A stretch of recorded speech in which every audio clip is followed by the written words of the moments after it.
Friends, welcome to Hotlanta, Georgia, home of Coca-Cola, UPS, Delta Airlines, and now Mercedes Benz USA. We are here to drive the 2016 Mercedes Benz GLC 300.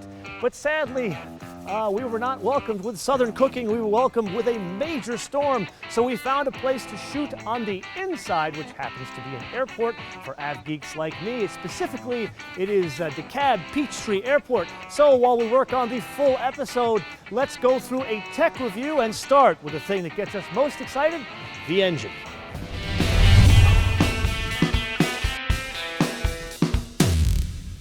Okay, so the last time you and I looked under the hood of something like this, it was like 2 years ago with the GLK BlueTech. First off, this ain't no diesel.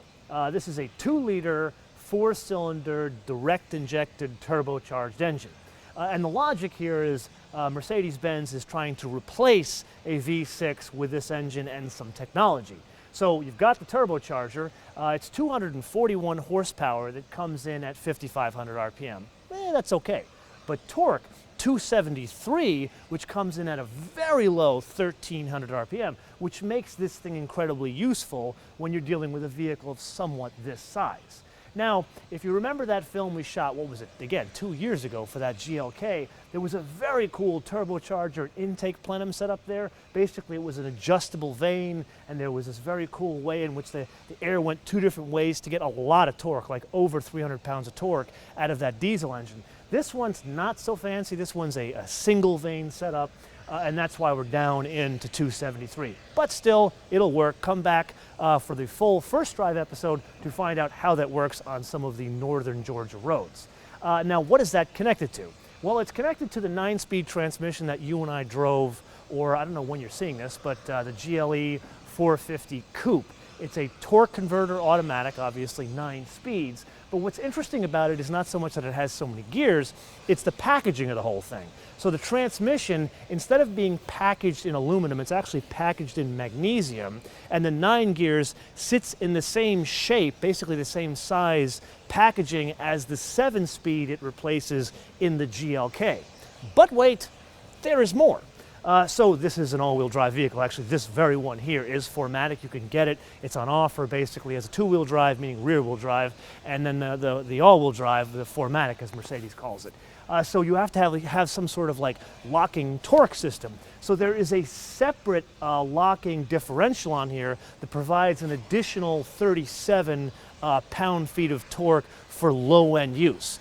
Now that we're talking about torque, let's press on with our GLC and the ATL, talk more about driving dynamics or the things that affect driving dynamics.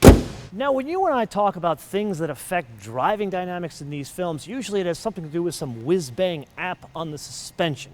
And we do have that in this case, but there's also some sort of visual like hocus pocus in here, so we got to separate these things out. First, the whiz-bang suspension system. I think I just like saying whiz-bang. And basically, Mercedes has taken an unusual decision here. You know how we drive a bunch of Mercedes and we adjust all of the different mappings? It goes from Eco to Comfort to Sport Plus, now individual modes. That is now fitted as standard to all GLCs. And it affects the engine mapping, the steering mapping, the transmission mapping, and even the air conditioning. But here, they've separated out the dampers because the air suspension that we like so much in the C450 and the C400, and if you have not seen those episodes, you got to check them out because it makes a huge difference. That is optional on these, and sadly, all of the cars on this drive, none of them were fitted with it, so we'll have to get the car in California and drive it then with the air suspension. Anyway, I digress. But in our first drive review of this car, which is coming up, we do play with all the different dynamic control systems. In the north part of Georgia, we go to the Chattahoochee National Forest. I think I just like saying Chattahoochee. A lot of fun words today in this episode. Anyway, I digress again. Now, we talked about that 9-speed transmission. Now, this one here is a 4MATIC. So how does it split the actual power? It's 55% of the power to the rear, 45 to the front, and then, of course, it adjusts based on traction loss. So that's the whiz-bang stuff. Now, what's like the visual hocus pocus? Now, if you drive a GLK or have seen a GLK, it looks very weird because I think it was designed by Etch-a-Sketch. You know, there's no like curved line on that thing at all. Where this, they actually put some, I would say, beautiful design on this thing, but it's not the design that I'm talking about here. Look at the size. It's about 2 inches wider, and then get this, it's 5 inches longer. Now, as great as that is for design, that completely transforms the driving dynamics. And again, come back for the full episode where we spend a lot of time on some curvy North Georgia roads, understanding the impact of a longer wheelbase car.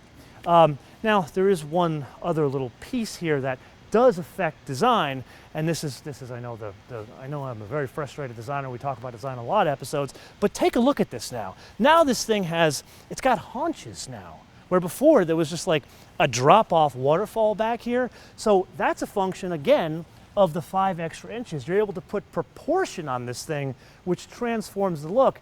And I would argue that if you look at a GLK, you would think that's like almost a B segment car, where this is a C segment car, even though it's based on a C-Class.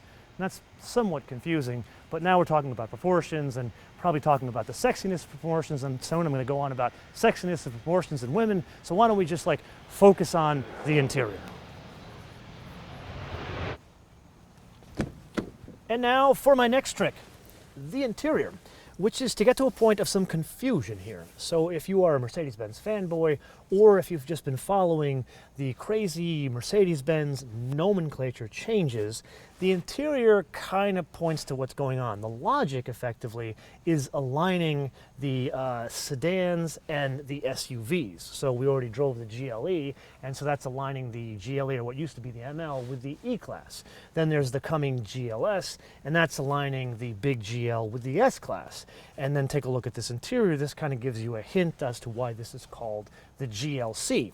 Now, effectively, this is straight out of that C450 we just drove, which is to say a good thing. There are a couple of like trim changes here and there, but overall kind of the same thing going on here.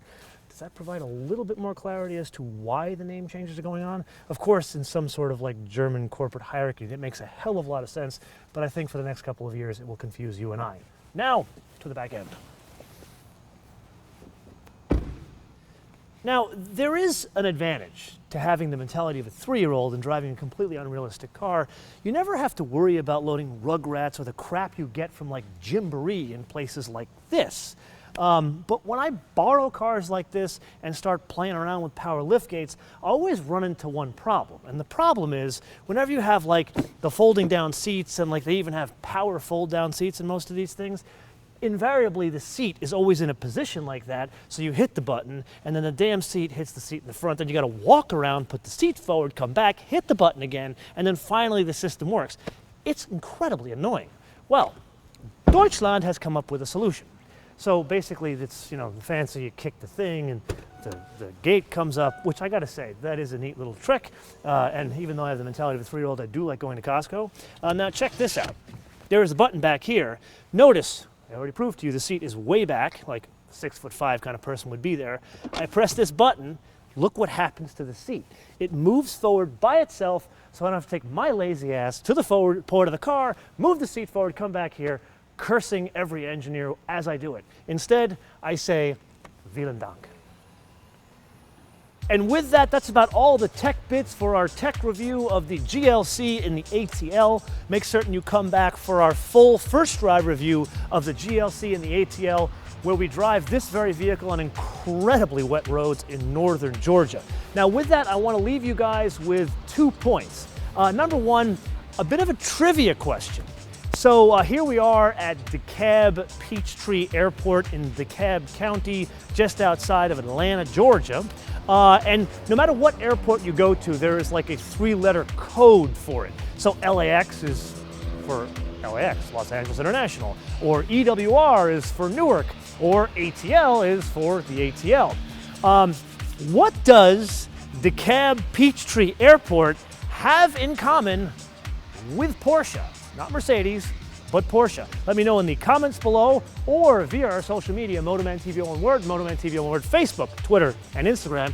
And I absolutely want to thank the folks at DeKalb Peachtree Airport and Atlantic Aviation for letting us film the GLC in the ATL but not really outside in the ATL where it was very wet. And then the second thing I want to leave you guys with is a gentle, friendly reminder that we are available on Apple iTunes and Google Play. Yes, our fancy new app that we put together with the fine folks at OpenPath Products is available for download for free at the Apple iTunes Store as well as Google Play. And we'd love to get some feedback from you guys on the usage of the app.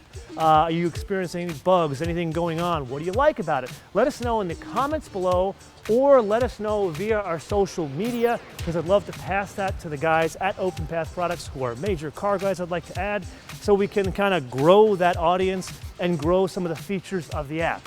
So what do they say down here? Bye, y'all.